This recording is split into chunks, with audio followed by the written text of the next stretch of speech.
Hi students, तो हम लोग आज पढ़ने वाले हैं चैप्टर स्ट्रक्चरल ऑर्गेनाइजेशन इन एनिमल्स।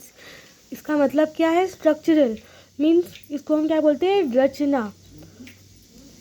जो रचना हुई है एनिमल्स में, किस तरह से सेल्स है, टिश्यूज़ है, ऑर्गन्स है, किस तरह से वो अरेंज है। समझ में आया? तो ये ज़रा उसका शॉर्ट नोट्स है, तो इसके हेल्प से हम लोग इजीली उसको पढ़ सकते हैं। तो फर्स्ट है टिश्यू। टिश्यू का मतलब हमने पढ़ा था पहले कि बहुत सारे जो सेल्स होते हैं उसका जो ग्रुप होता है उसको हम क्या बुलाते हैं? टिश्यू। पर कौन से सेल्स होते हैं वो? ऐसे ग्रुप ऑफ सेल्स जिनका वर्क सेम होता है, जिनका फंक्शन सेम टू सेम होता है, तो वो बनाते हैं एक टाइप के टिश्यू। अभी जिस तरह से सेल्स का काम अगर अलग है तो उनका शेप भी डिफरेंट था, तो उसी तरीके से टिश्यू का भी काम अगर डिफरेंट है तो टिश्यू का भी शेप डिफरेंट ही होने वाला है। ओके, तो see a group of similar cell along with intercellular substance. अभी ये इंटर मतलब क्या होता है? दो चीज़ों के बीच में। हम बोलते हैं ना इंटरनेशनल, ऐसा हम क्यों बोलते हैं? वो दो देशों के बीच की बात होती है। तो फिर यहाँ पे क्या है? Inter cellular. यहाँ पे सेलुलर मतलब क्या है? दो सेल के बीच की बात हो रही है यहाँ पे। ओके, तो दो सेल्स के बीच में भी तो कुछ ना कुछ सब्सटेंस होगा जिसको हम लोग साइटोप्लाज्म बोलते हैं। तो see a group of similar cells और दोनों और अलग अलग सेल्स के बीच में सब्सटेंस जो होता है, we can call it cytoplasm. वो कुछ ना कुछ फंक्शन करते हैं, कुछ उनका काम होता है उनके हिसाब से, जितना उनका शेप है उसके हिसाब से। ऐसे रचना को हम क्या बुलाते हैं? टिश्यू बुलाते हैं। ओके, तो a group of tissue cell along with intercellular substance perform a specific function, such organization is called tissue. Okay, now organ we have seen ऐसे टिश्यूज जिनका मतलब बहुत सारे टिश्यूज जिनका एम सेम हो, जिनका गोल सेम हो। अगर मैं इनकी बात करूं तो इनका जो ग्रुप है जिनका काम सेम टू सेम है, वो लोग क्या बनाते हैं? वो लोग ऑर्गन बनाते हैं। तो see various tissues combine together. Combine मतलब एक साथ से जुड़ जाते हैं, टुगेदर मीन साथ में, in an orderly manner to form large functional unit is called organ. समझ में आया? तो मतलब बहुत सारे टिश्यूज़ हैं, वो ऐसे ग्रुप में इकट्ठा होते हैं, बहुत पास आ जाते हैं, और उनसे एक मतलब हमें पता है कि उसके अंदर बहुत सारे टिश्यूज़ है, पर यहाँ पर दिया है ना in an orderly manner to form large functional unit. अगर इसको समझना है तो देखो ज़रा, अगर मैं ये बोलूँ, हम बोल पाए ऐसे बबल हम लोग फुलाते हैं ना, वो साबुन के इससे वो बबल्स, तो देखो ये अगर यहाँ पे 4 से 5 अगर बबल है, इनको अगर हम लोग टिश्यू मान लें, राइट, तो यहाँ पे तो बहुत सारे बबल्स है ना, पर जब वो आ जाते हैं साथ में तो वो इतना बड़ा दिखता है ना। क्या हम बोल सकते हैं क्या इस वक्त कि ये इतने सभी टिश्यूज से बना है? हम ऐसा उस वक्त नहीं बोलते। हमें तब दिखता क्या है? हमें तब ये बस यही एक बड़ा बबल दिखता है। समझ में आया? तो उसका मतलब यही उन्होंने कहा गया है सी कि ऑर्गन वो होता है जो कि बहुत सारे टिश्यू से बनता है। कंबाइन मतलब जुड़ के बनता है, टुगेदर, इस तरह से कि वो हमें बस एक ही बड़ा दिखाई दे, यूनिट दिखाई दे बड़ा। इसको हम क्या बुलाते हैं? ऑर्गन बुलाते हैं। अभी नेक्स्ट क्या है? Organ system. जिस तरह से हम लोगों ने देखा कि टिश्यूज कैसे बनता है, बहुत सारे सेल्स से बनता है, ग्रुप ऑफ सेल्स से बनता है जिनका काम सेम हो। ऑर्गन किस तरह से बनता है? ऐसा टिश्यूज से बनता है जिनका काम सेम हो। पर क्या ऑर्गन सिस्टम भी इस तरह से बनता हो गया क्या? तो देखो, अगर हम example lay off digestive system में क्या स्टमक जो है, इंटेस्टाइन जो है, माउथ है, क्या उनका शेप सेम है और क्या ही उनका काम भी सेम है क्या? अगर हम लोग बात करें हमारे माउथ की, हमारे माउथ में जो दांत प्रेजेंट है उनका काम क्या होता है?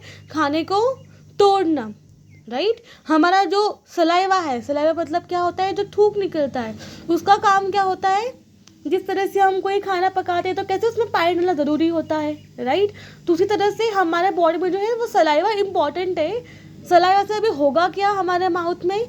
जो हमारा खाना है ना, उसमें ज़रा सा डाइजेशन शुरू हो जाता है। ओके। जिस तरह से जो हम खाना बनाते हैं तो वापस अब कैसे खाना कच्चा कच्चा होता है, तो उसको पकाने के लिए अगर हमने बस रख दिया है, ऐसे रख दिया गैस पे, तो क्या वो अच्छे से पक पाएगा? नो, फिर वो कच्चा रहता है थोड़ा बहुत। तो उसको पकाने के लिए हम उसमें पानी डालते हैं ना। मतलब हम क्या बोल रहे हैं, पहले जो चीज़ें एकदम टफ थी, हार्ड थी, उसको हमने अभी क्या बना दिया है, मुलायम बना दिया है, पका दिया है, राइट। अभी उसको हम अच्छे से डाइजेस्ट कर सकते हैं इस तरह से। तो इन सेम वे जो सलाइवा है हमारे माउथ में, वो हमारे खाने को ज़रा इस फॉर्म में इस तरीके से बना देता है ताकि वो अच्छे से डाइजेस्ट हो पाए। और सलाइवा के अंदर ना एक तरह का एंजाइम मिलता है जिसको हम बोलते हैं सलाइवरी अमाइलेज। सलाइवा के अंदर होता है सलाइवरी अमाइलेज। अभी जो सलाइवरी अमाइलेज है वो एक तरह का प्रोटीन होता है, तो प्रोटीन के गुच्छे से एंजाइम बन जाता है ये वाला। तो ये जो एंजाइम है वो क्या करता है, वो अभी जितना भी मतलब जितना भी है ना कार्बोहाइड्रेट्स, हम सुनते हैं ना बहुत कार्बोहाइड्रेट्स है, प्रोटीन है, फैट है, तो जो कार्बोहाइड्रेट है उसको थोड़ा सा इसको डाइजेस्ट कर देता है। पूरा वो डाइजेस्ट नहीं कर पाता, बस थोड़ा सा करता है, वो शुरुआत करता है डाइजेशन की। अगर हम लोग बात करें स्टमक की, स्टमक भी तो डाइजेस्टिव सिस्टम में का एक ऑर्गन ही है ना। तो उसका काम क्या होता है, उसका काम होता है खाने को 3 से 4 घंटे स्टोर करना, उसके अंदर ज़रा HCl डालना, उसके अंदर कुछ जो भी एंजाइम होता है जो प्रोटीन्स को डाइजेस्ट करता है। माउथ में डाइजेस्ट क्या हुआ था, माउथ में डाइजेस्ट हुआ था थोड़ा बहुत कार्बोहाइड्रेट्स हुआ था, और अभी स्टमक के अंदर क्या डाइजेस्ट होता है, प्रोटीन होता है। अगर हम लोग बात करें लीवर की, तो लीवर के पास बस होते हैं, उसके पास होता है बाइल जूस, जो कि कोई एंजाइम नहीं होता। सब कुछ मैं क्यों बोल रही हूँ, ताकि समझ में आए कि डाइजेस्टिव सिस्टम में जितने भी डाइजेस्टिव सिस्टम है क्या, वो एक ऑर्गन सिस्टम है, मतलब बहुत सारे ऑर्गन से बना हुआ एक सिस्टम है। ओके, तो सभी ऑर्गन के देखो काम कितने अलग अलग है ना, पर उनका जो इंटेंशन है, उनका जो गोल है, गोल इन द सेंस उनका जो मुख्य जो उनका जो ड्रीम है वो एक ही है कि उनको खाने को उन्हें डाइजेस्ट करना है। तो ऑर्गन सिस्टम में सभी के सभी ऑर्गन का काम सेम नहीं होता है, पर उनका जो इंटेंशन है वो सेम होता है। When 2 or more organs perform common function by their physical or chemical interaction, see, common function है मतलब क्या बोल रहे हैं वो लोग, कॉमन फंक्शन मतलब उनका काम सेम नहीं है, मतलब उनका इंटेंशन सेम है, उनका ड्रीम सेम है, खाने को ड्रीम सेम है, उनका डाइजेस्ट करते हैं फिर जो भी वो काम करते हैं। बाय देयर फिजिकल और केमिकल इंटरेक्शन का मतलब क्या होता है, कम्युनिकेशन, मतलब कांटेक्ट में आना। ओके, जैसे कि अगर हम लोग बात करें स्टूडेंट और टीचर की, तो वो लोग टीचर्स बोलते हैं ना, तब तक आप लोगों से पूछोगे नहीं डाउट्स क्या है, तब तक सॉल्व कैसे हो गए, राइट। तो हम लोग अभी ये कर क्या रहे हैं, उसको हम क्या बुलाते हैं, इंटरेक्शन, राइट। कि आपने आप लोगों की जो दिक्कतें हमको बताई और हमने आपकी वो सॉल्व की, तो जो हुआ बिटवीन अस वो क्या बोलते हैं, उसको हम लोग इंटरेक्शन बोलते हैं। ओके, तो इधर भी सेम है, यहाँ पे तो ये ऑर्गन है और ये ऑर्गन है, इनका केमिकल क्या करता है, इंटरैक्ट करता है, जिसके कारण जितने भी ऑर्गन सिस्टम है वो अच्छे से वर्क कर पाते हैं। ओके, तो बाय देयर फिजिकल और केमिकल इंटरेक्शन वो सभी साथ में क्या बुलाते हैं, उनको हम ऑर्गन सिस्टम बुलाते हैं। अभी से बस रट्टा मारने वाली चीज़ें ये तो है जो हमको एग्जामिनेशन में आती भी नहीं है। तो बस समझना होगा एक ही चीज़, जब कोई ऐसे होते हैं लोग जो टिश्यू के रिगार्डिंग पढ़ाई करते हैं, ऐसे लोग जो टिश्यू के रिगार्डिंग पढ़ाई करते हैं, जो कोर्स होता है ना स्टडी ऑफ टिश्यू, उसको हम क्या बुलाते हैं, हिस्टोलॉजी बुलाते हैं। स्टडी ऑफ टिश्यू क्या बुलाते हैं, हिस्टोलॉजी। बाकी की चीज़ें हमें याद रखनी नहीं है। ओके, तो हमने उसको देखा था बहुत सारे सेल्स, राइट। एक तो होता है यूनिसेल्युलर और एक होता है कैसा, मल्टी सेल्युलर।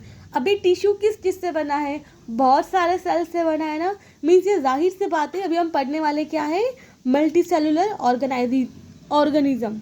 ओके, अभी जो ये सेल है वो अभी 2 टाइप में अभी ये बटे हुए हैं। First is what, somatic cell. अभी ये सोमेटिक सेल होता क्या है, हमारे बॉडी के ऊपर जितने भी सेल्स है, क्या बोल रही हूँ मैं, हमारे बॉडी पे जितने भी सेल्स हैं बस सेक्स ऑर्गन को छोड़ के उनको हम क्या बुलाते हैं, सोमेटिक सेल।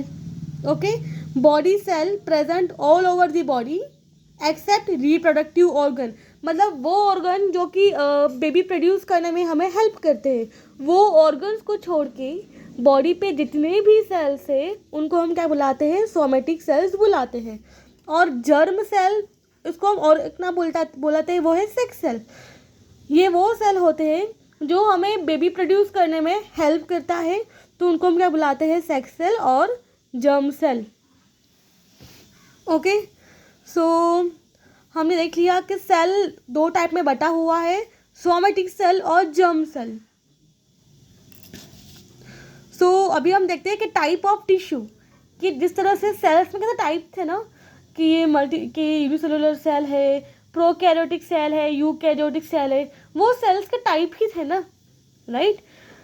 तो अभी हम लोग देखने वाले हैं टाइप ऑफ टिश्यू, कि किस तरह के भी टिश्यू भी प्रेजेंट है हमारे बॉडी में। तो अगर हम लोग बात करें हमारे बॉडी की, तो हमारे बॉडी में 4 टाइप्स के टिश्यू है। एक तो वो है जो हमारे बॉडी को प्रोटेक्ट करता है बाहर से भी मतलब क्या, हमारे दिख रहा है ये पूरा बाहर से भी वो हमको प्रोटेक्ट करे, और बॉडी के अंदर पता है ना बहुत सारे डाइजेस्टिव एंजाइम्स है, पता है ना पेट के अंदर हमारा एसिड भी निकलता है, HCl, किसी के सब लोग बोलते भी है ना कि हमको तो एसिडिटी हो गई है, राइट। तो हमारे बॉडी के अंदर बहुत सारी चीज़ें हैं जो कि सीक्रेट होती रहती है, तो उन चीज़ों से हमारी भी तो जो बॉडी है वो तो ख़राब हो सकती है ना, राइट। हमारे पेट में तो एसिड निकलता है, रिलीज होता है, तो हमारा पेट कितना फिर डैमेज हो सकता है, पर वो डैमेज होता क्यों नहीं है, क्यों, बिकॉज हमारे बॉडी के अंदर से भी एक प्रोटेक्टिव लेयर बनी हुई है और हमारे बॉडी के बाहर भी एक प्रोटेक्टिव लेयर बनी हुई है। ओके, तो एक तो क्या हो गया टिश्यू का एक प्रकार, जो कौन सा है, जो हमें क्या प्रोवाइड करता है, प्रोटेक्शन। ओके, दूसरा टिश्यू वो होता है जो हमारे बॉडी डिफरेंट बॉडी पार्ट्स को कनेक्ट करे। इसका एग्जाम्पल बताओ तो वो है ब्लड करता क्या है, ब्लड हमारे अलग अलग हिस्से को कनेक्ट नहीं करता क्या, बताओ ज़रा। अगर हम बात करें हार्ट की, हार्ट यू से मतलब पंप होता है और फिर क्या होता है, वहाँ से ब्लड पूरे बॉडी में से पंप पे से घूमता रहता है, तो ये ब्लड कर क्या रहा है, हमारे पूरे बॉडी को कनेक्ट कर रहा है ना at the and, right. Heart हमारे पूरी बॉडी को कनेक्ट कर रहा है, भले वो सिर हो, पैर हो, हर एक बॉडी पार्ट्स को वो कनेक्ट कर रहा है। तो फिर उसी तरह से दूसरा क्या हो गया है, कनेक्टिव टिश्यू। अभी हम बात करें कनेक्टिव टिश्यू की, तो उसमें अभी और भी एग्जाम्पल अभी उसमें आते हैं, जैसे कि बोन क्या करता है, हड्डियाँ क्या करती है, वो भी तो कनेक्ट ही करती है ना। फिर कार्टिलेज क्या करता है, वो भी कनेक्ट ही करता है। तो ये हो गया दूसरा प्रकार कनेक्टिव टिश्यू का। अभी हम बात करें मस्कुलर टिश्यू। हम क्या सोचते थे अब तक कि मस्कुलर जो मसल्स है, जो हम बोलते हैं ना मसल्स जो है वो कुछ तो भी होगा ऑर्गन या फिर एनीथिंग, पर मसल्स आखिर में है क्या, मसल्स है टिश्यू। मसल्स क्या है, मसल्स टिश्यू है, ऐसे टिश्यू जो हेल्प करते हैं कॉन्ट्रैक्शन और रिलैक्सेशन। हमें अगर उठाना हो अपना ऐसे हाथ, तो क्या इसके लिए हेल्प, क्या हमारी हड्डियां में हेल्प करती है क्या, नो। बोन्स का काम क्या होता है, बस कनेक्ट करना होता है। ओके, हमारी बॉडी ऐसे ऐसे होना जाए ना, मतलब उसे हमें बचाता है। ओके, अगर हम लोग बात करें ऑक्टोपस की, तो ऑक्टोपस के अंदर थोड़ी ना कोई ऐसे हड्डी वगैरह है, तो देखा है ऐसे लोगों ने कैसे होते फिर वो लोग ऐसे होते हैं उनकी फिर बॉडी बार बार, तो वैसे हमारे तो कभी होती नहीं है, राइट। क्यों, क्योंकि हमारे बॉडी के अंदर क्या है, बोन्स है, जो हमारे बॉडी को देखो ऐसे एकदम स्ट्रेट रखती है, मतलब इट गिव्स, मतलब बोन्स के कारण हमारा जो रचना है ना, मतलब हमारा एक स्पेसिफिक डिज़ाइन बन गया है बोन्स के कारण ही। ओके, तो बोन्स का काम ऐसे ऐसे अपने हाथों को ऐसे हिलाना नहीं है, अपने पैरों को ऐसे हिलाना नहीं है, ऐसे वॉक करना नहीं है, राइट।